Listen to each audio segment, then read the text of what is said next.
Most people fix broken powders and they never work the same again. Let me show you how to reset them properly so they perform like new. And I'm going to show you how to turn those last unusable bits into a mini compact that you can keep in your handbag for touch-ups on the go.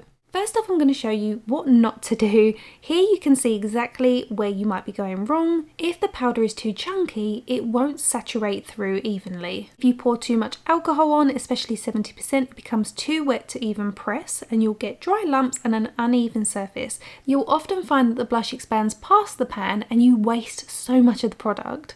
And then when you leave it to dry overnight, it cracks, it lifts, and it just doesn't perform the same. If you put this palette in your handbag, you know within a few days it's going to absolutely crack and it will probably be all at the bottom of your handbag. The key distinction here is to use 99% isopropyl alcohol, not 70%. 70% contains more water, which can change the texture and cause that hard patchy layer. 99% evaporates quickly and resets the powder properly. It will be easier if you have something flat to press the powder. My husband made me these 3D printed presses, but you can also use a coin, the base of a glass, or anything that fits your pan. Start by breaking the powder down completely. You want it as finely milled as possible. If you leave chunks, they won't bind properly and you'll end up with an uneven finish that may even cause cracking the next day.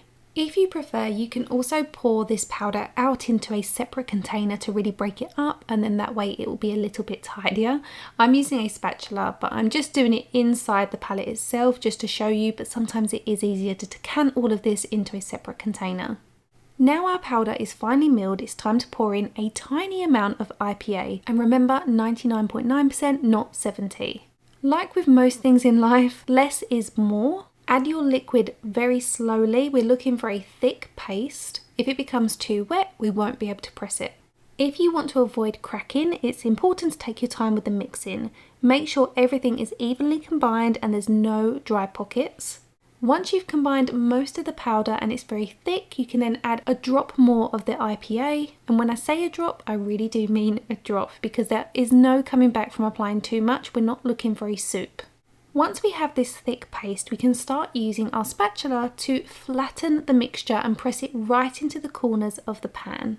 If you don't have a cosmetic spatula, you can use a knife, you can use the back of a spoon, you can use the handle of a spoon. Feel free to get creative. Anything that has a flat section to it that you are able to smooth this out with, use that. You can even use your finger if you need to, but it is quite messy. To be fair, a rectangle shape like this is quite difficult. That's why I got my husband to 3D print me something that I could press it with, but you can absolutely use your fingers. You may just find it doesn't look as flat at the very outer corners. Sometimes when you press with your fingers, it just lifts a little bit. That pressure in the center causes the outer edges to kind of rise up in the pan. I place some tissue down between whatever I'm using to press and the mixture, and you'll find that that tissue absorbs the excess IPA. So this is what we've got from our very first press. I can see a little bit of excess alcohol still within there, so don't be afraid to go back in and press again. The more even and compact this step is, the smoother your final result will be within your palette. Now when I say you really need to put pressure on, you'll probably see sometimes my camera does shake a little bit because it's sat on the table for this, it's top down, and I'm really pressing onto it, which is making the table wobble, because you really need to be firm with it. Now I'm not concerned that the very centre isn't as flat, because I will give it one more press, and then I'm going to go in with some IPA and cotton buds to give the edges a clean for that really polished finish, and also to clean up the palette in general, because when it's smashed, as you can see, dust got everywhere. If you wanted to salvage the excess powder, again, you could tip all of this into a separate bowl or container first, and then you can tip it all back into the pan, and that way you won't lose any of the product. Once you're done, you then just leave it to dry overnight and you'll be good to use it the next day.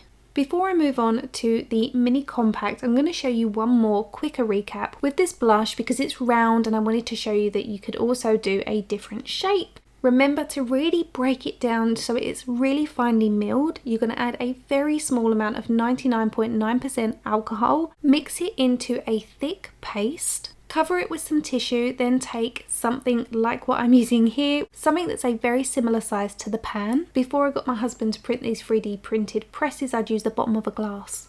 Remember to press extremely hard onto this and then reveal what's left over. As you can see, this is pressed beautifully. I am going to remove the excess from around the edging, but you'll see that when I go in with a cotton bud, I'm picking up some excess product and I don't want to waste that. So I'm placing it in the very center. While it's still damp, I'm going to place the tissue over the top and then I'm going to re-press that down. This is going to press it into the mixture that we've already got.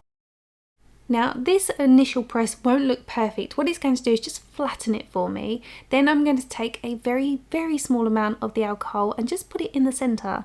And this is just going to soften that before I'm going to repress it. That way we will get a better finish on our second press. Just zoomed in so you can see it soaking into the product, which is very satisfying. So again, cover with tissue, press firmly for a third time, and this will give us the perfect finish. And then we haven't wasted any of that extra blush. Leave this to dry overnight and it will be perfect for you the next day. Just to show you here, this is it completely dry. It's ready to use.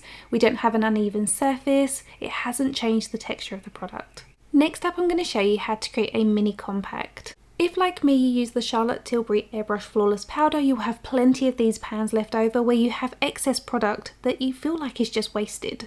You may remember I created a short on how to create loose powder using this. I popped it into one of those tiny containers, finely milled it, and then you can pop that in your handbag and it doesn't go to waste and it works just the same as a loose powder.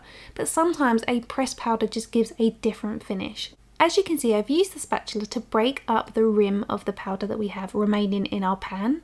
Then you're going to transfer each of those individual pieces into your small container. In order to fit them all in, you'll probably need to crush it as you go. And again, we want it to be as finely milled as possible. So really take your time with this to crush all of those individual pieces and keep going until each of those sections from your empty pan have been crushed into your small container.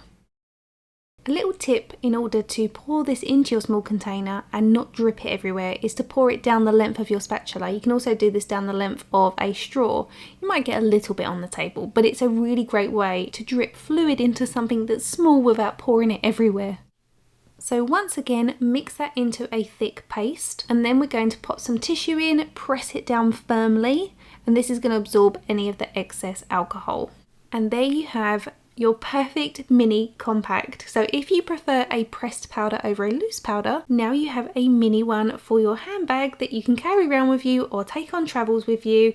You can pop a lid on it to keep it safe and secure, and then you can just use either a small brush or a mini powder puff, which I always keep in my handbag. So these are fantastic for on the go. And there you have it. That's how you properly fix broken powders so that they perform like new, or even turn what's left into your own mini compact for touch-ups on the go. I hope you found this helpful. Everything I've used will be linked below. If you did enjoy it, feel free to share it with someone who's definitely broken a powder before.